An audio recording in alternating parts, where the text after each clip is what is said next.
보통 상속세는 전국적으로 1년에 채 10,000명, 제가 알기로는 16,000, 20,000명이 채 안 됩니다. 10,000명 조금 넘는 사람이 신고하고 세금을 억수로 내요. 그래서 상속세는 우리 보통 평범한 사람들은 나와도 조금 나온다, 뭐 이렇게 알고 계시면 됩니다. 대신 나올 때는 많이 나온다. 그리고 아시다시피 그 세금이 10%에서 50%이기 때문에 굉장히 많아요. 근데 공제가 많고 그래서 정상적인 경우에는 그렇게 많이 안 나옵니다. 근데 재산이 10억, 한 20억 이래 10억 넘어가면 이제 고민을 좀 해보셔야 되겠고 20, 30억 되면 세금이 좀 나옵니다. 그래서 이제 고액 재산가들은 미리 사전에 합니다. 사전에 상속세를 계산을 하든지 아니면 상속 플랜을 짜야 됩니다. 또 우리가 같이 평범한 아버님, 부모님이 너무 성실하게 사셔가지고 집밖에 없고 예금 조금 있고 하면 걱정 안 하시고, 예, 성실하게 이제 효도 열심히 하고 이렇게 하시면 됩니다. 어차피 우리가 자수성가 할 거잖아요.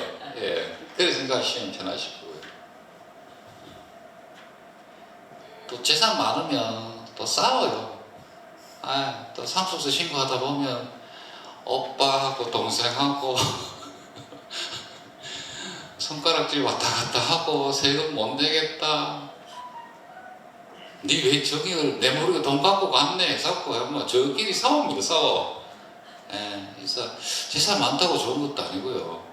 재산 없다고도 또 좋은 것도 아니겠죠. 가장 중요한 건 가족과 화목, 적절한 재산을 가지고 평화롭고 조화롭게 사시는 게 가장 중요한 것 같아요.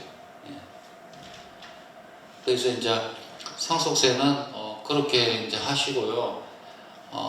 궁금하시면 제가 한 번 더 올라가서, 왜냐하면 좀 설명하다가 또 이게 있었어요 얘기할 때가 있습니다. 그때 한 번 더 올라가겠습니다. 진짜 증여세 할게요.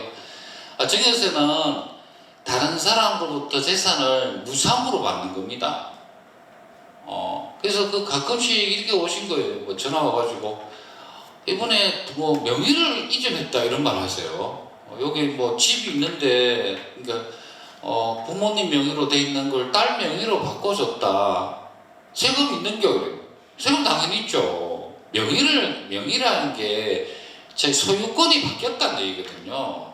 주택 얘기 드릴게요. 주택 엄마 명의로 있다가 딸 명의로 바꿨어요. 물론 취득세하고 등기는 다 했겠죠. 그러면 그걸로 끝나는 게 아닙니다. 재산을 공짜로 받아서 부호에 무상 이전이 됐기 때문에 증여세가 나옵니다. 증여세는 그래서 아까 상속세는 사후에 무상으로 재산을 받는 거고요. 증여세는 생전에 다른 사람으로부터 무상으로 공짜로 받는 겁니다.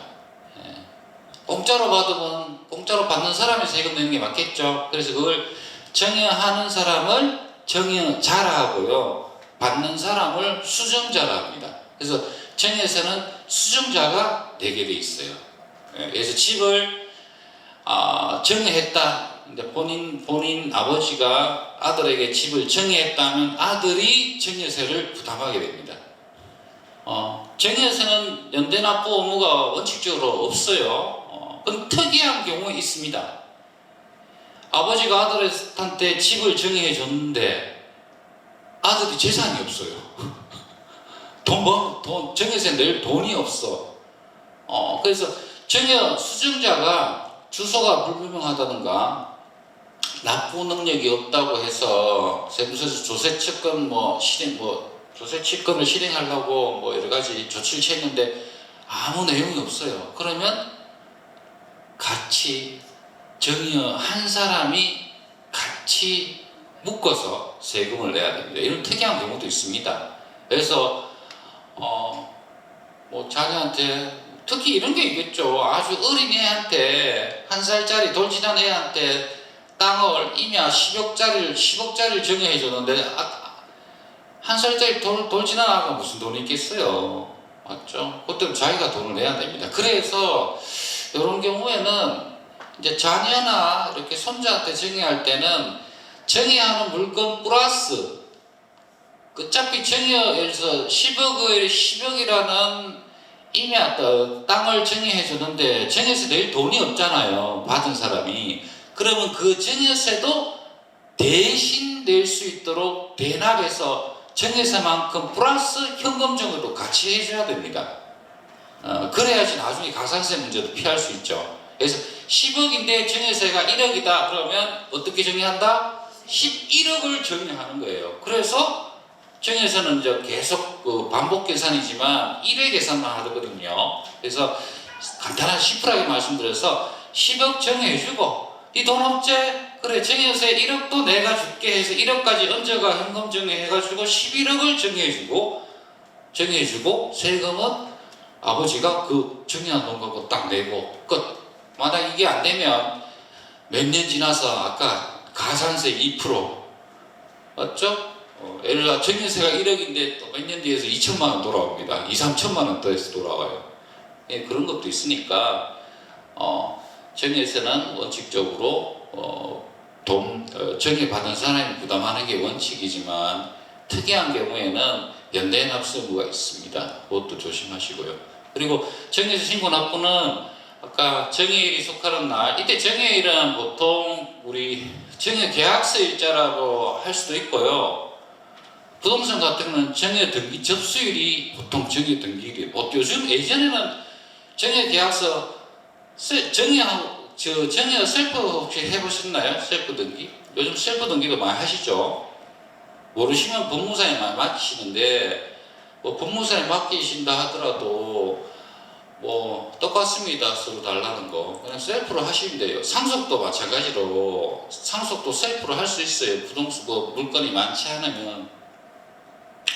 정의 같은 경우에도 구청에 가서 정의계약서 다 비치되어 있거든요. 그거 갖고 와서 그 당사자끼리 적고 인감정의서가 떼고 도장 빡빡 찍고 정의계약서 그 구청 민원실 여기 업사무소겠네요. 민원실에 가서 갖다 주면 검인해 줍니다. 빵! 계약일자 빵!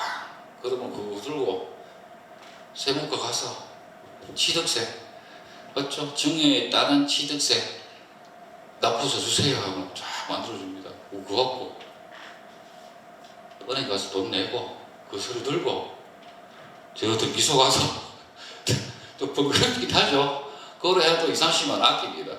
많이 어렵진 않습니다. 예. 그래서 그 부동산 같은 경우는 우리 보통 정의 등기 접수일을 봅니다. 그래서 셀프로도 요즘 젊은 사람들 많이 하시고요. 그리고 정의는 이제 세액 계산 흐름을 보면 정의일 현재 국내 소지하는 모든 재산이 대상입니다. 물론 정의하는 물건이 대상이겠죠. 그리고 이제 정의세 할 때 정의일 현재 시가로 평가해서 재산가액을 잡습니다. 근데 시가라는 게 잘 없을 수도 있죠. 그래서 통장에 1억을 통장 예금 1억을 정의한다. 그건 1억이 시가죠, 그니 맞죠? 평가할 게 없어요. 근데 집을 정의한다. 아파트 정의한다. 좀 다릅니다. 아파트는 공동주택이라 해서 좀 정형화된 부동산이잖아요. 그래서 거래가 있기 때문에 매매 사례가액이나 뭐 이런 게 있을 수 있어요. 그걸 반드시 검토하셔야 되고요. 근데 시골집처럼 단독주택은 거래가 잘 없죠. 우리 집하고 똑같은 옆집도 우리 집하고 다 틀리게 생겼어요. 그래서 부동산은 거래가 없어서 그러면 시가로 평가가 안 되니까 뭐 매매 사례가액을 하든지 보상가 경매가를 하든지 아니면 감정을 받아서 감정 평가를 하든지 그도 아니면 최후의 기준시가로 합니다. 그러니까 무턱대고 뭐 상속이나 정해나 부동산 얘기하면 기준시가 얘기부터 하세요. 그거 아닙니다. 아시겠죠? 주택 같은 경우에는 없으니까 최후의 평가 수단인 보충적 평가 방법이거든요. 그 중에 하나가 단독주택은 개별주택 가격 고시되는 거 그거를 재산평가액으로 봅니다. 아시겠죠? 아파트는 공동주택 가격입니다. 그런데 아파트는 같은 동, 면적, 위치, 물론 안에 인테리어 내용에 따라 틀리기도 하지만 매매 사례가액이 나오는 경우가 많습니다. 그래서 그건 좀 조심해야 되고요. 어쨌든 보충적 평가로 평가액을 잡습니다. 그러니까 무조건 기준시가 또는 보충적 평가로 잡는 게 좋은 게 아닙니다. 잡으면 만약 개별주택 가격에서 뭐 집이 1억으로 만약 개별주택 가격이 나왔다 합시다. 그럼 1억으로 평가해서 자기가 정해서 내겠죠. 근데 1억으로 정해서 평가해서 신고하면 정해 받는 사람은 얼마일까요? 재산가액이 1억이 취득가액이 돼요. 나중에 그 집이 10억 됐다. 그럼 9억의 양도 차익에 대해서 과세가 되면 세금을 먹습니다. 근데 만약 그 집이 개별주택 가격은 이래지만 감정해보니까 만약 5억이라 합시다. 정의에서는 좀 내겠죠.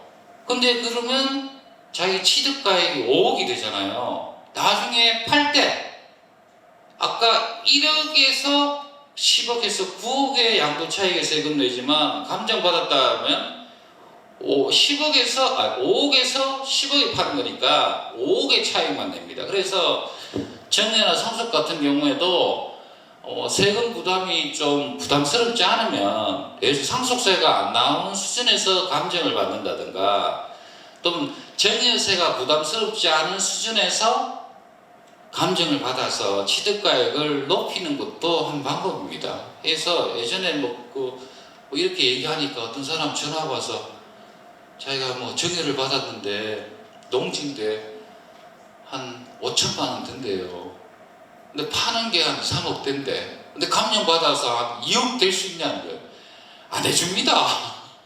감정평가가 뭐 고무줄도 아니고 일단 그거는 제 소관도 아니고 감정평가 의뢰할 때 감정평가사들이 임들이 이제 평가를 할 때 조금 어떻게 뭐 주변 시세나 뭐 경매나 공매 평가해서 하실 때 감정도 고무줄처럼 안 해줘요.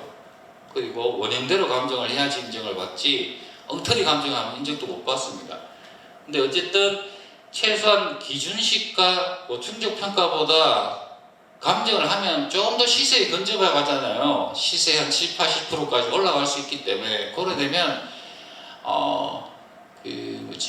정에서는 조금 더 나오더라도 향후 양도세, 전세에 도움이 될 수 있어요. 그런 부분도 있고 그 다음에 비과세도 있고 뭐 특히 비과세 중에 뭐 사회통념상 인정되는 뭐 피부양자 생활비 교육비는 뭐 정의를 안 봅니다. 근데 어떤 분 전화 왔더라고요. 그 아들이 결혼한대요. 네, 그런데요. 근데 결혼 부조금은 그 뭐 세금 없죠이라는 거예요. 그리고 세금 없을 수 있죠, 이러니까. 그 결혼 부조, 그러니까 아버지가 아들한테 결혼한다 해서 결혼 부조를 한다는데 얼마 하시는데요? 아파트를 사줘야 돼서 1억 한대.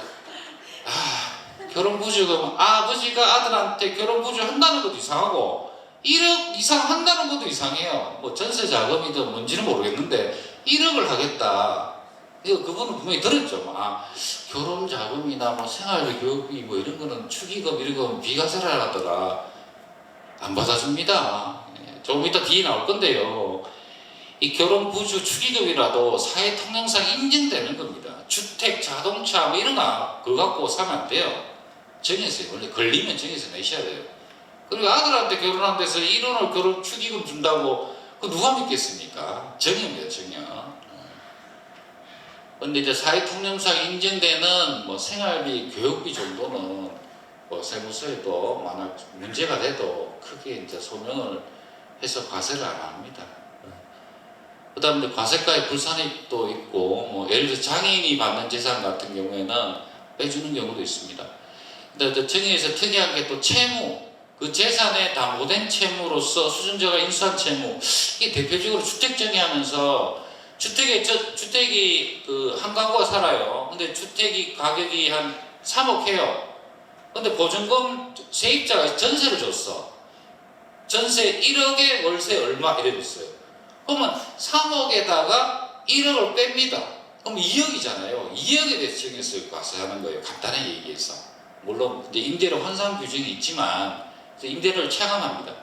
그러면 3억이 과표로 잡는 게 아니라 전세 보증금을 뺀 1억을 뺀 2억만 증여세 과표가 잡으니까 증여세는 줄겠죠. 대신 채무는 이게 부담부 정해라 해서 그 1억만큼은 정의하신 분이 양도하는 걸로 봐요. 양도세가 나옵니다. 근데 이걸 부담부 정해라는데 간단히 말씀드려서 단순히 3억 정의하는 것보다 임대보증금 낀 주택을 정의하는 게 양도세도 내고 정의세도 내지만 두 개 합해도 세금이 작습니다. 작다가 어느 순간 되면 확 올라갑니다. 보통 경우에는 작습니다. 그래서 그런 것도 알아두시고요. 그 다음에 정의할 때 10년 이내 동일인한테 1,000만 원 이상 받은 건 또 가산해요. 10년 이내. 10년이니까 이제 기억도 가물가물한데 맞죠? 가끔씩 튀어나오기도 해요. 그래서 이때 동일이는 아버지가 아들한테 정의를 했다 그러면 아버지 배우자인 엄마가 아들한테 준 것도 같은 동일인으로 봐서 10년 동안 가산해서 총 정의재산 공제를 합니다. 요거는 다음과 같이 보셔야 됩니다. 그래서 증여세 과세가액이 아까 나오고요. 정의재산 공제를 좀 보셔야 돼요. 이거는 정여 받는 사람 수정자별로 공제를 적용하되 구분별로 해줘요. 구분별로. 근데 건마다 해주는 건 아닙니다. 어떤 사람 정여 배우자한테 정여하면 6억 한 번 줄 때마다 6억인 줄 아세요? 아닙니다. 그러면 1년에 한 번씩 하지 뭐. 맞죠? 1년에 6억, 내년에 6억 그게 아닙니다. 자녀한테 주는 것도 5천만 원 정여 공제해 주는데 한 번 줄 때마다 5천만 원입니다. 뭐라 되어 있습니까? 10년간 누적해서 해주는 거예요. 10년간. 그래서 사전 정의할 때도 가산하는 게 여기 있죠. 정의일 전 10년 이내 동인으로부터 받은 재산이 있을 때 가산하잖아요. 그래서 이거는 10년간 누적해서 받는 금액이다 이렇게 생각하셔야 돼요. 그래서 이제 남편이 와이프 아내한테 6억까지는 됩니다. 그리고 이제 본인 기준으로 밑으로 내려가요. 자식한테 손자한테 내려가는 거는 5천만 원. 다음 미성년자는 2천만 원. 그리고 위로 올라갈 수도 있죠. 이때 자식이 부모님한테 주는 거 5천만 원. 기본적으로 위아래로 가는 건 다 5천만 원입니다. 단 이제 미성년자일 때는 2천으로 가고, 일단 기타 친족일 때는 1,000만 원. 기타 친족 대표적으로 며느리 사위, 맞죠? 뭐 해당되는 조건 따져가지고 몇 천년 따져가지고 기타 친족은 1,000만 원까지고, 그리고 뭐 기타 아무 관계도 아닌 사람은 짤 없습니다. 1,000만 원 주면 1,000만 원 다 세금, 100만 원 세금 내셔야 되는 거고.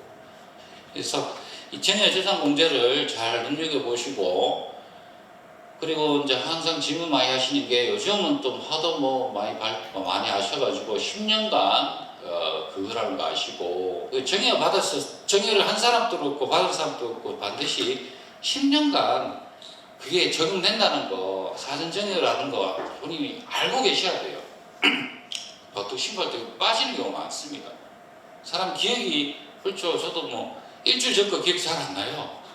맞죠? 그래서 하시고, 그럼 이제 그렇게 해서 계산하시고, 근데 과표가 이제 나옵니다. 뭐 계획도 똑같고요. 상수세 비슷하고. 세율은 아까 상수세가 똑같다 그랬고, 5단계 초과 누진세율이고요. 이것도 똑같습니다. 자녀가 직계 비속이 아닌 상속인 경우는 세대 생략 할증 가산세가 있어요. 손녀한테 주는 경우, 뭐 이런 게 가산이 됩니다. 그 다음에 이제 세액공제 등이 있는데요. 여기 이제 납부 세액공제. 사전에 정의한 거 가산했죠.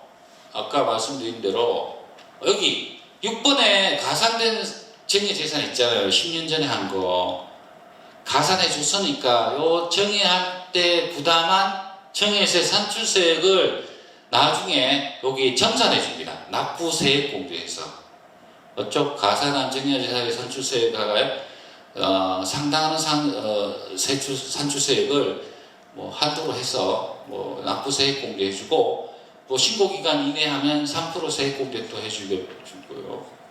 그 다음에 뭐 공제감면 해당 사항 있으면 적용받고, 또 똑같습니다. 뭐 신고 안 하시면 20%, 과소는 10%, 뭐 날짜 늦으면 하루당 10만 분의 2.2, 뭐 분납, 무연납, 물납은 없습니다. 그리고 자진 납부할 세액이 있고요. 그래서 보통 증여세는 뭐 상속세는 좀 뭐 계산 과정에서 튀어나오지만 증여세는 뭐 내용 모르고 맞죠? 세무서에서 증여세 결정 정도라는 게 있거든요. 그걸 조회 안 해오신다든가 동의를 안 해서 확인이 안 되면 느닷없이 티 나옵니다. 느닷없이 티 나오는 순간 뭐가 돼요? 신고가 안 된 거지.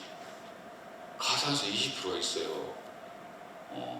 돈 뭐 증여세 1,000만 원이 그러니까 그 어떤 분은 이러다고 뭐 상속이나 증여하면 세무서에서 고짓을 내주는 거 아닙니다. 몇 년 지나서 튀어나오는 경우가 많아요. 그래서 신고도 안 돼 있고 납부 지연도 있기 때문에 1,000만 원짜리가 2, 3천만 원 돼서 튀 나옵니다. 그러니까 자신해서 빠르게 신고하시는 게 또 방법이 될 수도 있습니다. 그 다음에 이제 오늘 설명할 내용인데요. 한 10분 정도 더 하고 또 쉬고 이제 좀 나머지 정리하고 질의응답 그렇게 들어갈게요. 10분만 조금만 기다려주세요. 이거는 이제 5월달에 국세청 세금 상식으로 나온 요런 안내 책자도 아니고 뭐 간단한 리플렛인데요. 뭐 한 23페이지 정도 분량입니다. 근데 뭐 상식이라 해놓고 상식이 아닌 것처럼 이렇게 뭐 어려운 내용도 있고 막 그래서 제가 그냥 일단 다 적기는 적었어요. 그래서 고민 이게 깔끔하게 되어 있는데 저는 텍스트로 만들었습니다. 그러니까 첫 번째 고민 문제인데요. 아버지가 돌아가셨어요. 뭐 재산이 어떤지 어떻게 해야 될지 모르겠습니다. 뭐 이런 경우에는 아까 말씀드렸죠. 상속세는 돌아가신 분 소유의 주택, 부동산, 예금, 보험, 주식, 금융권의 채무까지 다 파악을 하셔야지 됩니다. 채무가 있어야지 또 상속세에서 내려가잖아요. 맞죠? 그래서 모든 재산 파악이 중요하고요. 지금 돌아가셔서 난 모르겠고 난 주택만 받았으니까 주택만 상속세 신고해줘요 하면 안 됩니다. 신고 자체가 안 되고 그래서 이제 아까 조회를 해보시라 했는데 사망신고 동사무소 가서 주민등록 말소 사망신고할 때 안심상속 원스톱 서비스라고 신청하세요. 본인 핸드폰 번호 적고 하면 뭐 각종 부동산이나 토지, 자동차, 체납대여, 금융권에 어느 금융에 무슨 예금이 있다 뭐 이 정도까지는 나옵니다. 보험금. 그래서 그 내용 받는 게 한 2, 3주 걸립니다. 요즘 한 2주 정도 걸릴 거예요.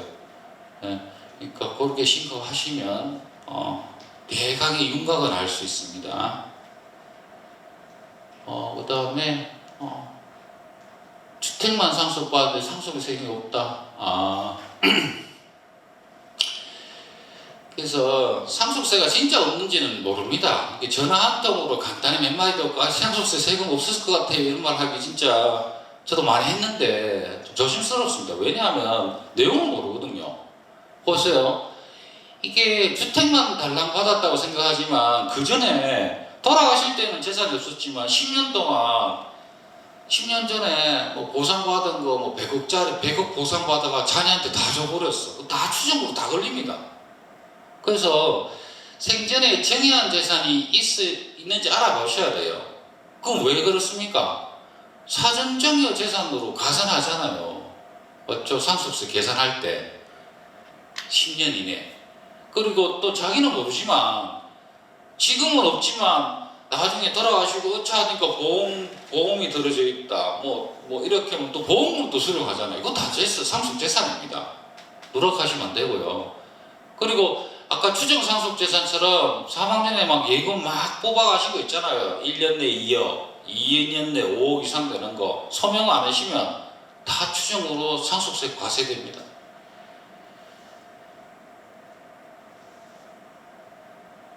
그래서 지금 현재 시점에 재산도 중요하고 10년, 1, 2년 전에 통장 자산 처분 내역도 중요하고 10년 내 재산 받은 것도 중요하고 그리고 앞으로 뭐 연금이나 보험금 수령하는 것도 다 상속재산입니다. 그래서 그런 건 다 금융자료라서 돌아가시면 안 되겠습니다. 그리고 이제 이게 상속세는 아까 말씀드렸다시피 부가세목이라 그랬죠. 단 우리가 협력 차원에서 상속 개시일로부터 말일로부터 6개월 이내 신고한다 그랬죠. 신고를 해서 담당 그 국세청에서 공무원이 보고 별로 이상이 없으면 그대로 끝납니다. 근데 신고를 해서 막 검토를 하다 보니까 이상이 있다 하면 상속세 조사가 나와요. 옛날에 불과 몇 년 전만 해도 상속 신고하면 거의 10건 중에 10건이 조사가 나와요. 조사 나올 때 뭐 합니까? 본인 명의 예금, 통장 내역 다 다시 제출하세요. 그래 나옵니다. 본인 예금 다 조회해서 다 다시 제출하세요. 하여튼 조사 항목이 있어요. 작은 거래 내역을 알아달라고 했었고, 이랍니다. 근데 요즘은 또 발달해서, 10건 중에 별 내용이 없으면, 한 5, 6건은 조사 없이도 그냥 끝나기도 해요. 그러니까 대부분 상속세 신고하면 조사가 필수적으로 따른다. 근데 조사를 할 때, 돌아가신 분의 금융계좌, 부동산, 가족, 친인척 관계, 그리고 배우자, 자녀, 통장, 5년치, 재산 일정 금액 넘어가면 10년치까지 다 봅니다. 이렇게. 그래서 아버지가 10년 전에 결혼하라고 또는 전세 자금 떼준다고 매덕 준 거 다 튀어나옵니다. 조사 나올 때. 그래서 그렇습니다. 보통일 때는 우리가 조사를 안 받잖아요. 맞죠? 세무조사 받아도 그 사람 계좌를 열어보려면 지방청 지방국세청장 사인을 받아야지 그 계좌를 조회할 수 있거든요. 근데 상속세는 이분이 이제 재산이 좀 많아서 10년치 통장 금융거래 내역을 보려고 하면 볼 수 있어요. 미리. 볼 수 있는데 다 들통납니다. 지금 현재 재산 없다 하더라도. 그래서 그때 많이 뽀록이 나죠. 쉽게 말씀드려서. 지금은 아버지한테 한 1억 정도 빌린 거를 하지 이래야 있다가 나중에 나중에 한 5, 6년 뒤에 돌아가셔가지고 금융조사 이래 들어가니까 돈이 매덕한 게 있어. 그거 다 추징됩니다. 아니 추징이 될 수도 있고 사전증여로 부과될 수도 있고 또 상속세 과세될 수도 있고 그렇습니다. 그래서 티 나오는 거죠. 그래서 그렇습니다. 그 상속세는 요즘 추세로는 한 3분의 1은 그냥 신고된 대로 시인되고 3분의 2는 상속세 조사가 된다. 그리고 그때 넘어가더라도 그 감사에 또 지입될 수도 있고 항상 잘못되면 정부에서 10년, 15년까지 다시 들춰가지고 볼 수 있습니다. 예. 그래서 이제 또 세 번째 고민이 있네요. 아버지가 주택 한 채를 남겼어요. 10억까지는 안 나온다는데 맞는 말입니까? 맞을 수도 있고 안 맞을 수도 있고 있죠. 아까 우리 계산했을 때 있지.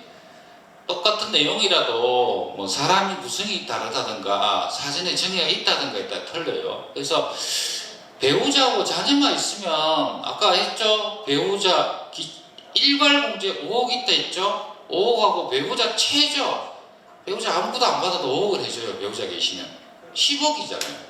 그러니까 상속공제가 최소 10억 이상이면 세금이 나오죠. 주택 한 채 받았는데 주택이 9억이다. 그러면 세금 낼 게 없죠. 근데 여기 살아. 주택은 9억인데 공제는 10억이야. 그럼 1억 마이너스다. 세금 없죠. 그러면 여기 살아도 그러면 감정 받아가지고 주택을 조금 높이 신고하면 나중에 자녀나 배우자가 팔 때 양도세가 좀 줄겠죠. 그런 여지가 생기는 겁니다. 근데 배우자만 있을 단독일 때는, 다 배우자 단독 상속일 때는 어떻게 한댔죠? 5억 아니죠. 2억입니다. 기초공제 2억 플러스 기타 인적공제만 하시잖아요. 그래서 배우자만 있으면 그냥 2억입니다. 근데 배우자 상속공제 최저 5억 플러스해서 7억 이상일 때만 그 상속세 일단 과세가액이 나오겠죠. 그 다음에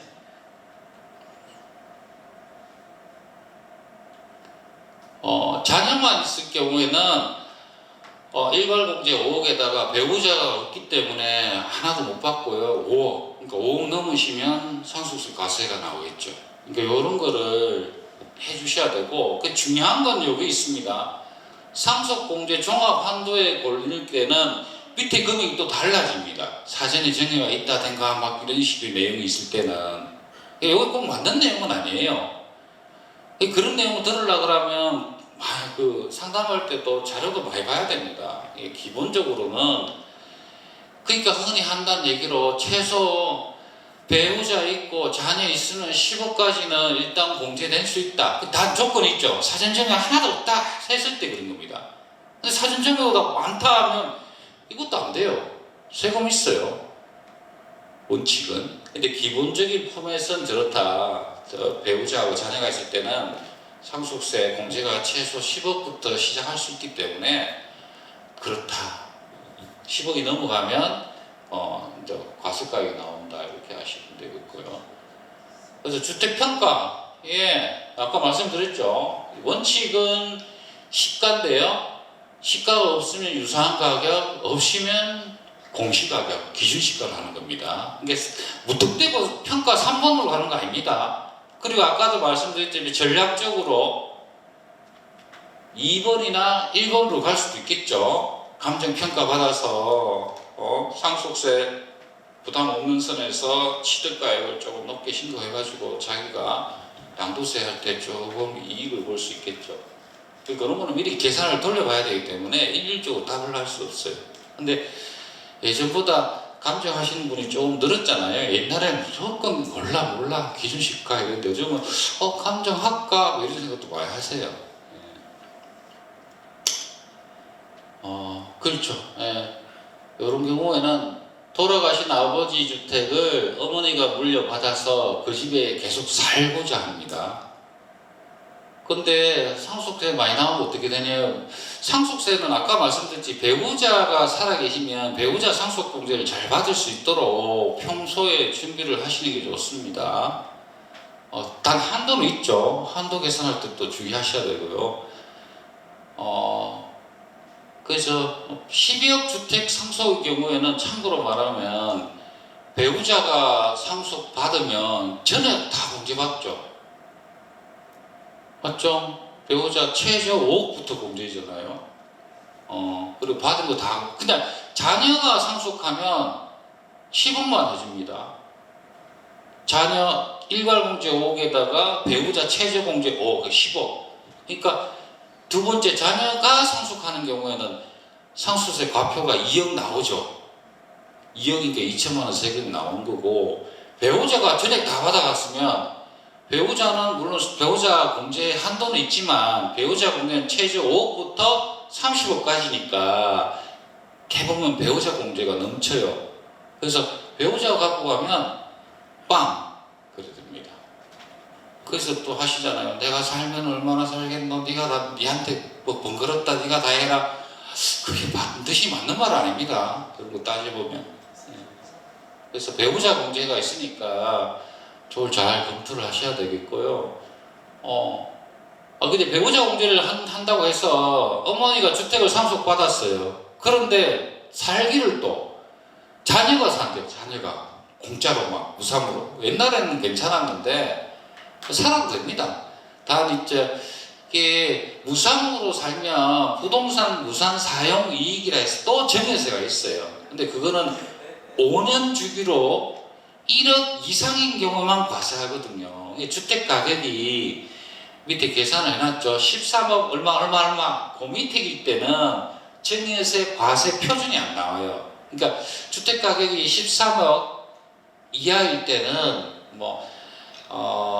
어머니가 주택을 상속받고 거기에 그냥 무상으로 자녀가 거주해도 아무 증여세 문제가 없습니다.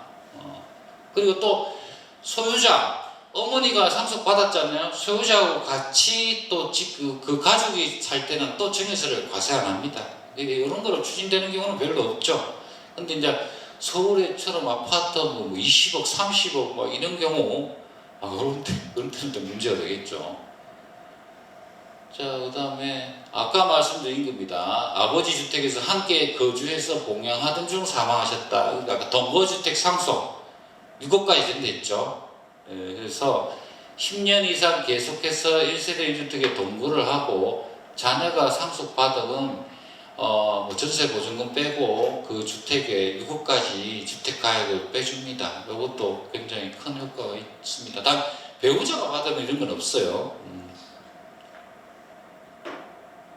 그 다음에 또 그런 거 있죠. 갑자기 아버지 집을 내가 받았는데 2주택 되고 종부세 나오지 않을까 걱정하죠. 네. 그래서 상속 후 5년간은 그냥 1주택으로 봐서 기존에 종부세 안 나왔다면 종부세가 없습니다. 기존에 나왔다면 계속 나올 거고요. 5년간은 그렇게 보겠다. 이런 말도 있습니다. 지방 저가주택일 때는 합산에 제외한다. 이런 거는 종부세권이니까. 그러니까 상속과 관련돼서 증여와 관련돼서 주택 관련돼서는 여러 가지 세무가 결합되어 있기 때문에 통합적으로 한번 상담하시든지 알아보셔야 됩니다. 일률적으로 말씀드릴 수는 없고요. 그 다음 9번 2주택이 필요 없어서 주택을 하나 팔려고 한다. 그러니까 내가 살고 있는데 아버님 주택을 내가 상속을 억지로 받았어. 불가피하게 맞죠. 국가에 헌납할 것도 아니고. 그런 경우 내 집이 있는데 상속주택이 있어. 그러면 이거는 이제 불가피하게 받은 주택으로 보기 때문에 실제는 내가 살고 있는 주택하고 상속주택 2주택이 맞지만 이 내 집을 기존주택을 할게요. 내가 살고 있는 기존주택 팔 때는 상속주택을 가산하지 않아요. 그러니까 1주택이 되는 겁니다. 그래서 이제 기존주택, 상속주택은 이제 상속주택하고 기존주택이 있다. 기존주택은 자기가 원래 가지고 있든지 여기 1세대 1주택 비과세라면 당연히 비과세 요건이 되면 비과세 받을 수 있어요. 2주택자지만 일시적인 거기 때문에. 단 이것도 여러 가지 내용이 있는데 그 두 번째 상속받은 주택을 먼저 판다. 이건 짜롭습니다. 바로 세금이 과세됩니다. 2주택자로서. 그래서 이런 거 같은 거는 또 상속도 100% 상속도 있지만 지분으로 몇 분의 1 몇 하고 형, 동생, 엄마하고 나눠갔잖아요. 그리고 소수 지분자 이런 상속이라서 그런 것도 있고. 그래서 지금 말씀드린 건 너무 단편적이고 제가 간단하게 강의용으로 한 거라서 그런데 실제로는 이런 케이스가 있으면 세무서든 국세청 전화든 어디에 상담을 충분히 받아보시고 하세요. 사고치고 쉽게 말해서 계약서 도장 다 찍고 와서 오시면 안 됩니다. 미리 알아보시고 그래 하시는 게 좋겠습니다. 그리고 이제 여기 아까 상속되는 특히 아까 말씀드린 세금이 나오면 돈이 많잖아요. 근데 그 돈이 상속세 내서 예를 들어서 30억 내가 상속 받았다 하더라도 통장에 30억 있는 거 아닙니다. 맞죠? 기껏해야 1, 2억 있을까 말까. 다 부동산 주택이에요. 그럼 팔아야 됩니다. 그래서 금리가 따져보셔야 되고 또 대출 받아가지고 내야 돼요. 그렇죠? 그러면 아까 연부연납 하시는 제도를 이용하든지 국세청에서 부담하는 이자율하고 금리 대출 이자도 비교하셔가지고 해야 되니까 상속은 아주 장기 플랜으로 세금 신고도 하셔야 되고 상속받고 내가 나중에 팔 때도 생각해야 되고 내가 보유할 때 종합부동산세 어떻게 될지도 생각해야 되고 맞죠? 또 나중에 이것처럼 상속세 돈 낼 것도 생각해야 되고 고민이 많아요. 그래서 알아서 해주세요가 아니고 자기가 분명하게 좀 전략적으로 선택할 필요가 있습니다. 이것도 많이 알아보시고 그다음에 팩트 체크입니다. 이거는 이제 이런 경우 많죠. 이런 전화도 많이 받는데 요즘은 좀 전화가 떠나래요. 부모 자식 간에 돈 빌려주고 막 차용증 썩으면 아무 문제 없냐? 문제 왜 없겠어요? 우리나라 정서상 부모 자식 간에 돈 빌려주고 받는 거 잘 없죠. 물론 있습니다. 갚기도 하죠. 근데 기본적으로 국세청에서는 이게 자금 거래, 금전 소비대차, 채권 채무 관계로 보는 게 아니라 돈을 그냥 주는 걸로 봐요. 그러니까 안전장치로 차용증, 금전 소비대차 약정서를 만들고 공정사무실 가서 공증받고 그러는 겁니다. 공증받았다고 될 일이 아니죠. 받았으면 엄마한테 1억 빌렸으면, 전세자금 1억 빌렸으면 이자 매달 뭐 몇십만 원에서 통장에 넣어줘야 돼요. 넣어주고 또 뭐 5년간 갚기로 했다면 5년 뒤에는 뭐 소액이라도 1, 2천만 원으로 갚는 신용을 해줘야 돼요. 그래야지 믿을 거 아닙니까? 단순히 약정서만 있다고 믿는 건 아닙니다. 그래서 약정된 이자를 지급하지 않다든가 만기에 상환이 되지 않으면 처음부터 정여를 봅니다. 정여세가 굉장히 크죠. 예. 빨리 하겠습니다. 그래서 차용증 듣는다고 다 될 게 아닙니다. 또 만약 돈 빌렸다가 만약 갚지도 못했는데 돌아가셨다. 이거 다 상속재산이세요. 차용증 보여주면. 그렇지 않겠어요? 아들한테 받을 채권이 돼가지고 상속재산이 됩니다. 그리고 이제 요거는 그냥 넘어갈게요. 보험금도 뭐 계약자 이거 뭐 자녀로 한다 해서 될 게 아니고 보험료 실제 납입한 사람이 누구냐에 따라 다릅니다. 아버지가 납입했다. 그런데 돌아가셨다. 그럼 상속세고요. 보험료 납입을 자녀가 했다. 그러면 자기가 돈 내고 자기가 찾아가는 거잖아요. 단 사망 보험금 지급 사유가 아버님 사망일 뿐이죠. 그래서 이거는 다른 과세될 건 없고요. 예. 그 다음에 요거 같은 경우는 좀 중요한 내용이라서 요거는 한 10분 쉬었다가 요 뒤에 한 10분 정도만 더 하면 끝납니다. 예, 그래서 10분 정도만 쉬고 계속하겠습니다.